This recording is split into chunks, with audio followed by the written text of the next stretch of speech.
If you want your playmaking badges to stack up like this, then this is the best playmaking badge method in all of NBA 2K23. Let's get right into it. Alright guys, so the first thing you're going to want to do for this badge method is you're going to want to go over to options. You're going to go to settings. So we're going to change the quarter length to 12 minutes.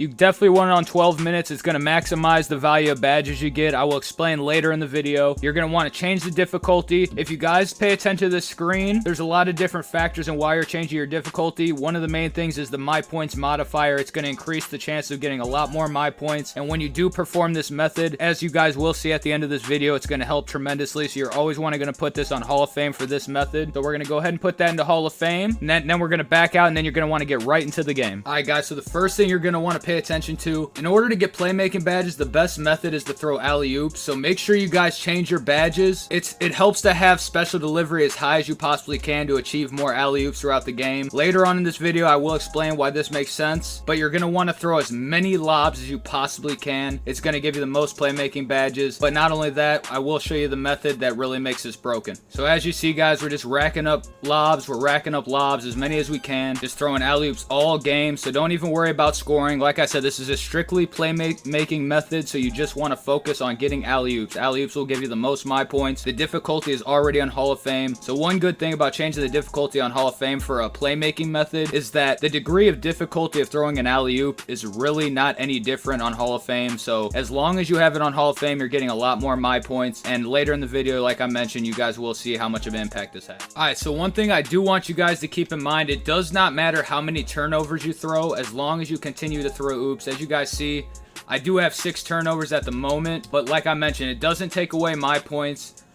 So as long as you guys are consistently throwing alley-oops, it doesn't matter how many turnovers you have. This is strictly a playmaking method. It's going to get you a ton of badges, so just don't mind the turnovers. Just continue to throw lobs as much as you guys possibly can. Alright guys, so one thing you do want to keep in mind, as the game gets closer to the end, you are going to want to wait until as close to the end of the game as possible. And when you get to that point, I will show you guys what to do next. But if you do not do this, then the whole method will not work correctly. So make sure you guys pay attention very, very closely when I do get to the end of the game. Alright guys, so now that we're in the 4th quarter, one thing to keep in mind, if you do come off the bench, they are more likely to sub you out at the end of the game. And if they do sub you out without you saving and quitting My Career, this method will not work. So you want to make sure, number one, you save and quit My Career before getting subbed out to the bench, because if you get put on the bench and the game ends, you will no longer be able to save and quit My Career, and that will destroy the whole method. Keep very close tabs on the time clock. I'm at 10 minutes in the 4th now, so it's not very important yet, but as you progress and you get towards like the 3-minute, 4-minute mark, you are going to want to save and quit My Career. Alright guys, so this part of the method is very, very important. I do have now 31 lobs, so I have made a lot of progress. You want to avoid them subbing you out of the game, right? So obviously they call timeout. I'm still in the game, thank God, because if they do call timeout and sub you out, then it's over with. Then you're going to lose all progress on this method, so you want to pay very close attention. After I throw this next alley-oop, whether I make it or not, luckily I did. So now I'm going to go, let me let this replay play out. So now I am going to save and quit My Career. Once you save and quit My Career, this is going to allow you to do this method correctly and give you as many playmaking badges possible in one game. So now I'm going to load back My Career up. I'm going to continue. Let's let it load up, guys. Alright guys, so it has loaded back up. We still have 2 minutes and 33 seconds left. So the next part of this method is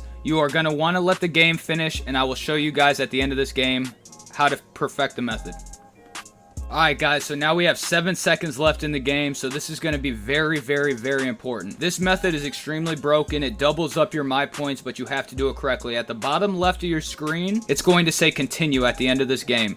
Once it says continue, you are going to want a dashboard, so I will show you guys as soon as you want a dashboard. Alright guys, so on the bottom left, it now says continue, so now we're going to dashboard. Once we get back into the game, what it's going to do is put you where you last saved your My Career. Now, keep in mind guys, this is very important because like I mentioned, it's an extremely broken method. It's going to double your My Points, so all you're going to want to do is load back up, and you're going to want to finish the MyPLAYER game from where you last saved it. Alright, so as you guys see, I loaded back into the game. It's about to end now, so you guys will see that it will give you double My Points at the end of this game, and it is very broken. It's definitely one of the most broken methods I've ever seen. Shout out to 2K Jit. He put me onto the method. I will leave his TikTok down in the description. Please make sure you guys check him out. He's one of the coolest guys I've met on here, so definitely give him a shout out. Let's get into the badges, and you guys are going to see now how many badge attributes you get. All right, I had 39 lobs total, guys, so it should be a lot of my points here. It should go up crazy. All right, guys, so this is just going to continue to go and continue to go. As you guys can see, it gives me double my points. I mean, this is just absolutely insane how many playmaking badges I can get in one game. So there you guys have it. As you can see, it just gave me an insane amount of my points. It's extremely broken. You guys definitely want to use this tip. I hope everybody enjoys this video. I hope I could help every single person get their playmaking badges. I know everyone's saying the game's a little slower this year, but hey, if you use this method, get all your playmaking badges, it should start feeling a lot better, guys.